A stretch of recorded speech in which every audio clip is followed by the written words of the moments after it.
जय हिंद एवरीवन। आज की इस वीडियो में चर्चा करेंगे क्या खास वजह है जिसकी वजह से भारत के राष्ट्रपति के निर्वाचन की खबरें काफ़ी सुर्खियों में है, काफ़ी खबरों में बना हुआ है। जानने का प्रयास करेंगे बिल्कुल आसान और सरल शब्दों में। आप सभी को पता है कि वर्तमान समय में भारत के राष्ट्रपति हैं रामनाथ कोविंद, और रामनाथ कोविंद का कार्यकाल जिन्होंने अपने कार्यभार ग्रहण किया था 25 जुलाई 2017 को इन्होंने अपना कार्यभार ग्रहण किया था। और राष्ट्रपति का कार्यकाल पूरे 5 वर्ष का होता है, जिसके कारण 25 जुलाई 2022 को इनका कार्यकाल समाप्त होने वाला है। यानी आज से 2 महीने बाद इनका कार्यकाल समाप्त होने वाला है 25 जुलाई 2022 को, जिसके कारण खबरों में सुर्खियों में बना हुआ है राष्ट्रपति के निर्वाचन को लेकर कि राष्ट्रपति का निर्वाचन कराया जाएगा उससे पहले। और भारत के जो राष्ट्रपति थे ये 14वें राष्ट्रपति थे रामनाथ कोविंद, और अगला जो इलेक्शन कराया जाएगा, अगला चुनाव कराया जाएगा, और भारत के 15वें राष्ट्रपति का चुनाव कराया जाएगा। और आप सभी को पता है कि ये चुनाव, राष्ट्रपति का जो चुनाव है, ये भारत का इलेक्शन कमीशन कंडक्ट कराता है। भारत का निर्वाचन आयोग इस चुनाव को संपन्न कराता है। और इलेक्शन कमीशन ऑफ इंडिया से एक क्वेश्चन आपके एग्जाम में कभी कभी पूछ लिया जाता है, तो आपको याद रखना है कि इलेक्शन कमीशन ऑफ इंडिया यानी निर्वाचन आयोग संविधान के किस भाग में रखा गया है। तो इलेक्शन कमीशन संविधान के भाग 15 यानी 15वें भाग में इसको रखा गया है, संविधान के भाग 15 में। और कुल इसमें आर्टिकल हैं, आर्टिकल 324 से लेके कुल 329 तक आर्टिकल संविधान के भाग 15 में रखा गया है, 324 से 329, जो इलेक्शन कमीशन ऑफ इंडिया के बारे में प्रावधान किया गया है। इसके साथ साथ अगर हम बात करें एक नज़र संविधान के भाग 5 की, तो संविधान के भाग 5 से काफ़ी क्वेश्चन आपके एग्जाम में पूछा जाता है। संविधान के भाग 5 में कुल आर्टिकल रखे गए हैं 52 से 151 आर्टिकल रखे गए हैं। 52 से 151 आर्टिकल संविधान के भाग 5 में रखे गए हैं। संविधान का भाग 5 यूनियन के बारे में प्रावधान किया गया है, यानी संघ का पूरा वर्णन संविधान के भाग 5 में दिया गया है, कुल आर्टिकल 52 से लेके 151 तक। लेकिन इसमें हमें केवल राष्ट्रपति से संबंधित जो आर्टिकल हैं उसको हमें इस पार्ट में कवर करना है। तो आपको बस ये देखना है कि संविधान का जो भाग 5 है, जिसमें प्रेसिडेंट से रिलेटेड कितने आर्टिकल हैं, तो राष्ट्रपति से संबंधित कुल आर्टिकल आपको पढ़ने हैं 52 से लेके 62, यानी 52 से 62 आर्टिकल आपको जानना है। 52 से 62 आर्टिकल एक नज़र आप देखने का प्रयास करें तो 52 जो आर्टिकल है संविधान के भाग 5 में, आर्टिकल या अनुच्छेद 52 में क्या प्रावधान दिया गया है। तो इसमें प्रावधान दिया गया है कि भारत का एक राष्ट्रपति होगा, the president of India. Article 53 में क्या है, आर्टिकल 53 यानी अनुच्छेद 53 में ये कहा गया है कि भारतीय संघ की है, भारत की पूरे यूनियन की संपूर्ण जो कार्यपालिका शक्ति होगी, संपूर्ण कार्यपालिका शक्ति वो राष्ट्रपति में निहित होगी। तो ये आर्टिकल 53 में दिया गया है। आर्टिकल 54 में इलेक्शन ऑफ प्रेसिडेंट, राष्ट्रपति का जो निर्वाचन है, ये आर्टिकल आपके लिए इंपॉर्टेंट है क्योंकि इसी आर्टिकल को हमें यहाँ पे डिस्कस करना है।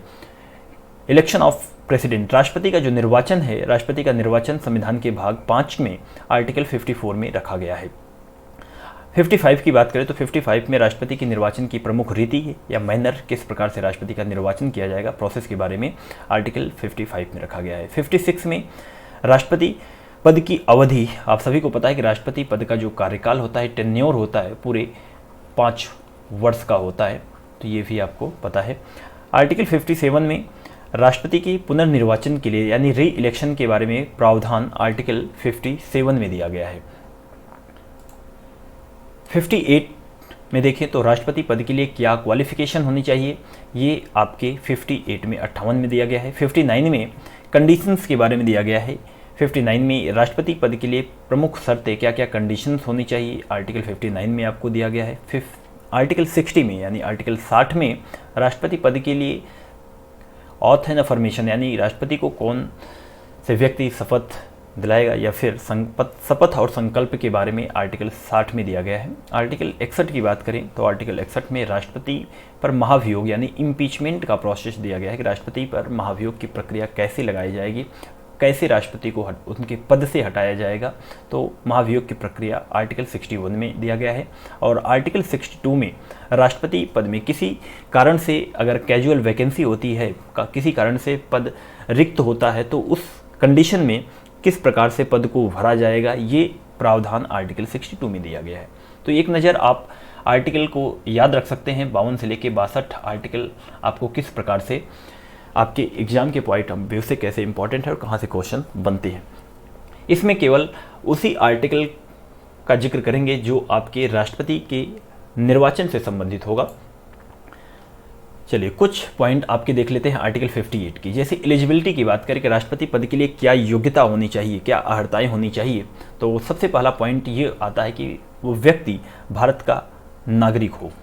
जो व्यक्ति राष्ट्रपति पद का उम्मीदवार है वो भारत का नागरिक हो और पूरे 35 वर्ष की आयु कंप्लीट कर चुका या उससे ऊपर उसकी आयु हो, और वह लोकसभा के मेंबर बनने योग्य हो और भारत के किसी भी लाभ पद पर न हो। ये एलिजिबिलिटी है किसी भी एक व्यक्ति के लिए जो प्रेसिडेंट के पद की योग्यता रखता है। अब बात करेंगे आर्टिकल 54 की। आर्टिकल 54 यानी अनुच्छेद 54 में इलेक्शन ऑफ प्रेसिडेंट, राष्ट्रपति का निर्वाचन, जो आप सभी के दिमाग में कन्फ्यूजन बना रहता है और काफ़ी सारे एस्पायरेंट्स या काफ़ी सारे स्टूडेंट को क्लियर नहीं होता कि राष्ट्रपति पद का निर्वाचन किस प्रकार से किया जाता है, कौन कौन से लोग भारत के इसमें सहभागिता करते हैं। तो आप सभी को बता दें कि ये जो निर्वाचन है ये एक प्रकार से इनडायरेक्ट, ये आपके एग्जाम में कई बार पूछा गया क्वेश्चन है, तो ये आपका एक प्रकार से इनडायरेक्ट इलेक्शन है, अप्रत्यक्ष निर्वाचन प्रणाली है, जिसमें डायरेक्ट जनता का कोई रोल नहीं होता, यानी डायरेक्ट ये जनता के द्वारा प्रतिनिधित्व नहीं किया जाता। तो इनडायरेक्ट यानी अप्रत्यक्ष निर्वाचन प्रणाली है। तो अप्रत्यक्ष निर्वाचन प्रणाली में जनता अगर वोट नहीं दे रहा है तो कौन से मेंबर होंगे या कौन कौन से लोग होंगे जो इसमें सहभागिता करेंगे या अपनी साझेदारी करेंगे। तो इसमें बात करें तो सबसे पहले मेंबर ऑफ राज्यसभा के मेंबर होंगे और लोकसभा के मेंबर होंगे, और जितने भी स्टेट हैं जहाँ पे विधानसभा है, विधानसभा के सभी इलेक्टेड मेंबर, ध्यान रखना है आप में क्वेश्चन पूछा जाता है, तो यहाँ पे जितने भी मेंबर होंगे, चाहे वो राज्यसभा के हो या लोकसभा के या फिर विधानसभा के या फिर यूनियन टेरिटरी के विधानसभा के मेंबर, सभी के सभी जो मेंबर होंगे वो इलेक्टेड मेंबर होंगे। ये आपको याद रखना है। सभी के सभी जो मेंबर आपके वोटिंग करेंगे ये एक निर्वाचित मेंबर होंगे, इलेक्टेड मेंबर होंगे, जो डायरेक्ट जनता के द्वारा चुने गए होंगे। ठीक है, तो आपको यहाँ से क्लियर होगा कि एक पार्टिसिपेंट जो कि एक इलेक्टोरल कॉलेज का गठन यानी एक निर्वाचक मंडल बनाया जाता है, जिसे इलेक्टोरल कॉलेज कहा जाता है। एक निर्वाचक मंडल के द्वारा राष्ट्रपति का चुनाव कराया जाता है और इस निर्वाचक मंडल में राज्यसभा के सांसद, लोकसभा के सांसद और जितने भी राज्य हैं और जितने भी यूनियन टेरिटरी हैं, संघ हैं, सभी राज्यों के जो एमएलए हैं यानी विधायक, ये सभी पार्टिसिपेट करते हैं। तो यहाँ से आपको कॉन्सेप्ट क्लियर हो गया होगा। अब आगे बढ़ते हैं कि क्या प्रोसेस होता है। पहला पॉइंट है जो आपको याद रखना है कि president of India elected by indirect, जैसा आपको बताया गया कि इनडायरेक्ट इलेक्शन, प्रेसिडेंट का जो निर्वाचन होता है वो एक इनडायरेक्ट निर्वाचन यानी अप्रत्यक्ष निर्वाचन प्रणाली के द्वारा राष्ट्रपति का चुनाव कराया जाता है। इसके बाद दूसरा यहाँ पे पॉइंट है, दूसरा पॉइंट ये है कि स्पेशल इलेक्टोरल कॉलेज, एक स्पेशल निर्वाचक मंडल का गठन किया जाता है, जिसमें आपके निर्वाचक मंडल में राज्यसभा के एमपी, लोकसभा के एमपी और जितने भी राज्य और केंद्र शासित प्रदेश की विधानसभा है, सभी विधानसभा के निर्वाचित एमएलए यानी विधायक इसमें पार्टिसिपेट करते हैं, यानी इस इलेक्टोरल कॉलेज के मेंबर होते हैं, इस निर्वाचक मंडल के। ठीक है, अब बात करें अगले पॉइंट की, तो अगला पॉइंट ये कह रहा है कि प्रोपोर्शनल रिप्रेजेंटेशन। ये टर्म आपको याद रखना है। दो टर्म यहाँ पे आपको जानने की ज़रूरत है, एक प्रोपोर्शनल रिप्रेजेंटेशन, दूसरा है सिंगल ट्रांसफरेबल वोट सिस्टम। यही दो पॉइंट है जिसमें आपको काफ़ी डाउट्स होता है, काफ़ी कन्फ्यूजन होता है। तो प्रोपोर्शनल अगर रिप्रेजेंटेशन की बात करें तो इसे आनुपातिक प्रतिनिधित्व की व्यवस्था, या हिंदी में इसे आनुपातिक प्रतिनिधित्व कहा जाता है। प्रोपोर्शनल रिप्रेजेंटेशन को क्या है अनुपातिक प्रतिनिधित्व? तो इसमें आपको ये जानना है कि जितने भी सांसद हैं, जितने भी विधायक हैं, उनके वोटों का यहाँ पे वेटेज निर्धारित किया जाता है कि एक सांसद, एक एमपी का और एक एमएलए, एक एमपी और एमएलए का जो वोट का वेटेज है वो किस प्रकार से निर्धारित किया जाएगा, ये आपका प्रोपोर्शनल रिप्रेजेंटेशन कहलाता है। आगे हम डिस्कस करेंगे किस प्रकार से एक सांसद और एक विधायक का वोट वैल्यू फाइंड किया जाता है।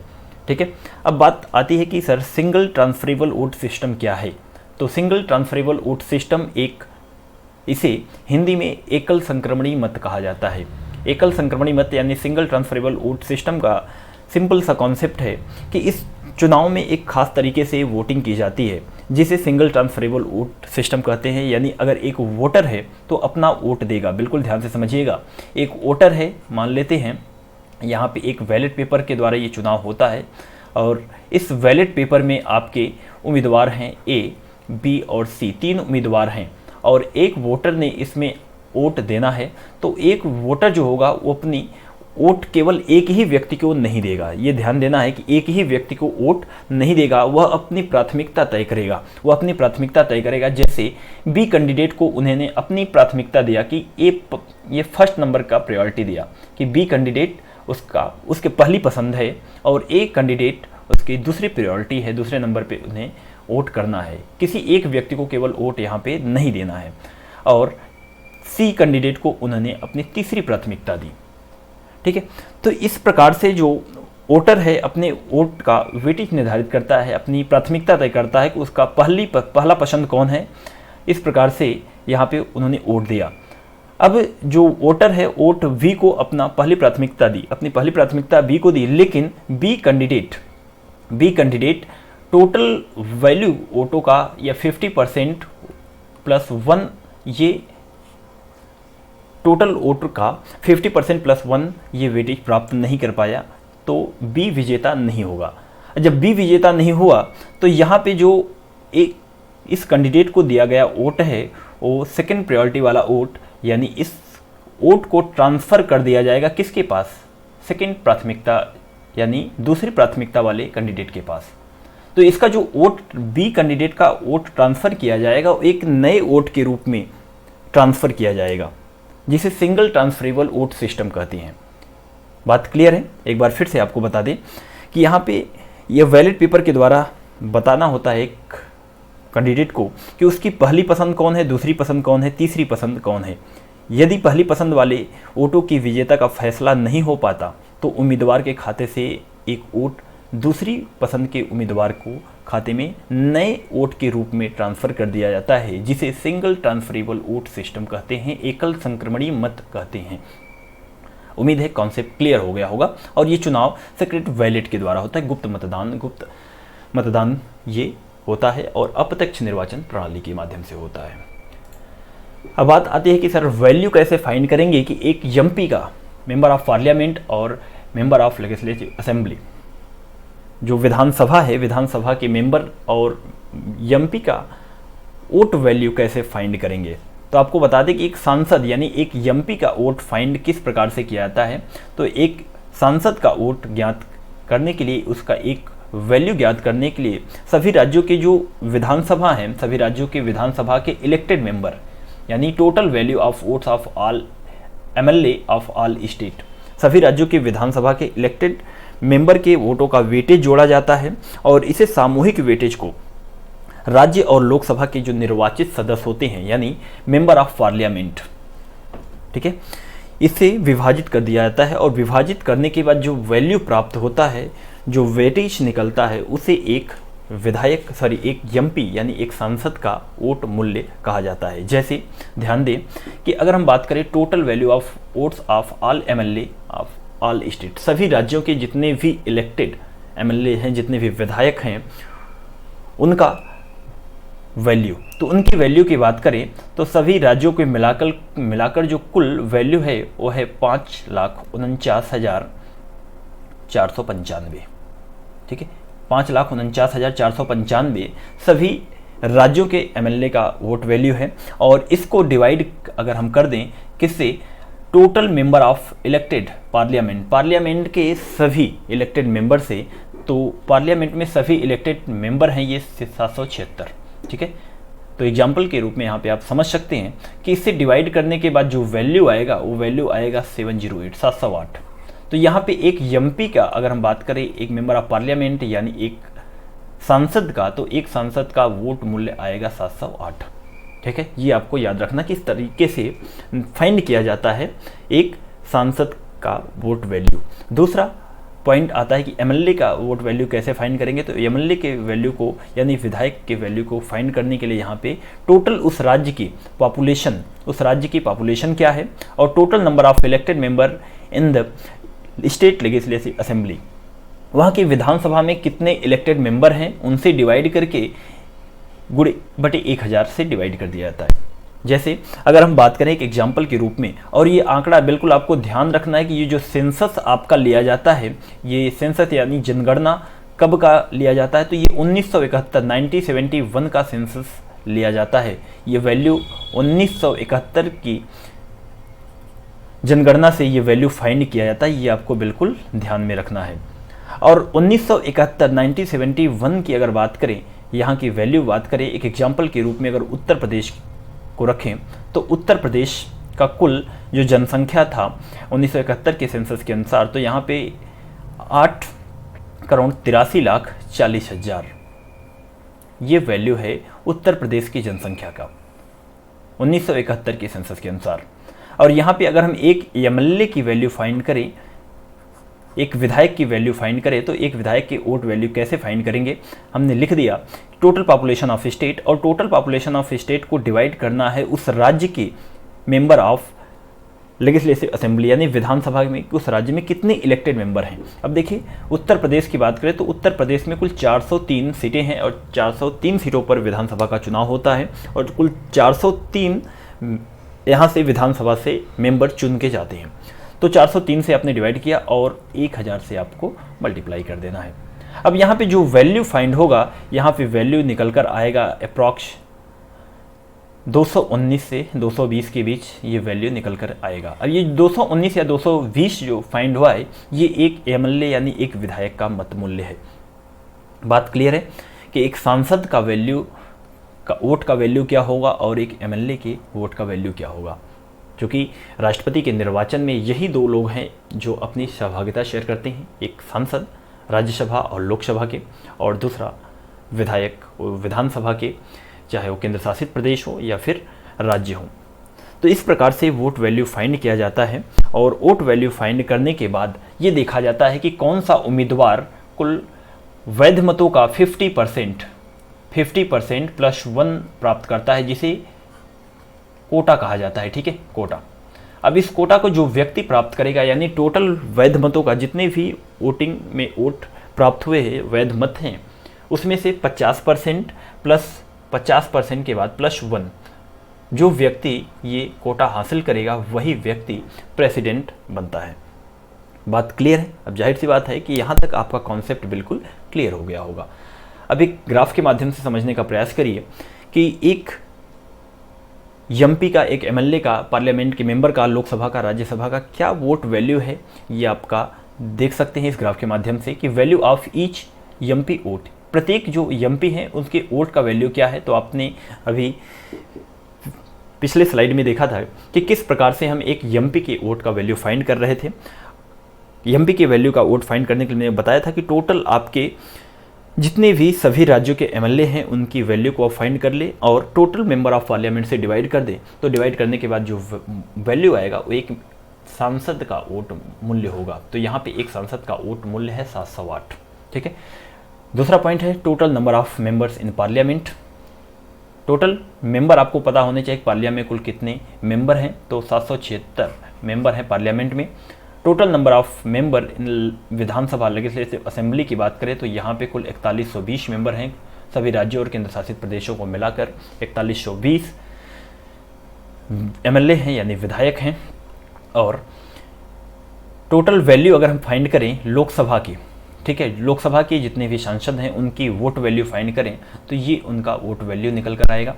टोटल वैल्यू ऑफ वोट पर राज्यसभा के मेंबर की, तो राज्यसभा के वोट वैल्यू आपका है 1,64,964। इसके बाद total value of all member in parliament, अगर पार्लियामेंट के सभी का वोट वैल्यू निकाले लोकसभा और राज्यसभा यानी दोनों सदन के मेंबर की वोट वैल्यू, तो यहाँ पे आएगा कुल वोट वैल्यू 5,49,408 ये वोट वैल्यू निकल कर आएगा।